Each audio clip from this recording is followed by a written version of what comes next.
বাবা, খাটে আরাম করে কে শুয়ে আছে এটা? দেখুন তো বন্ধুরা। আবার ওর নামে বলছি, কানটা ঠিক এই দিকে খাড়া করে নিল। কে শুয়ে আছে? ও, তুমি তো আমাদের রোমিও। ও রোমিও, রোমিও, এখানে শুয়ে আছো?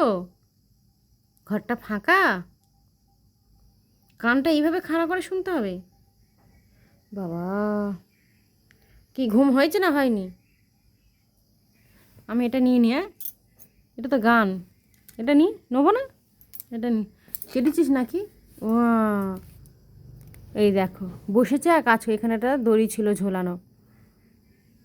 কিছু থাকলেই ওই চোখে, আমি তাই সন্দেহ হলো যে কেটেছে, কেটে খেয়েছে, কেটে খেয়েছে। এই সাইডে দড়িটা ছিল, কেটে খেয়ে নিয়েছে।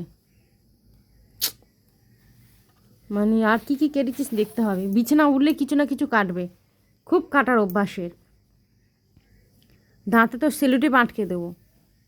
ওরে বাবা, দেখলেন কীভাবে সব শুয়ে পড়লো? আবার আরাম করছে। তোকে পিটাবো আমি, তুই দেখ, দাঁড়া, আসুক আসুক, তোকে পেটাবো।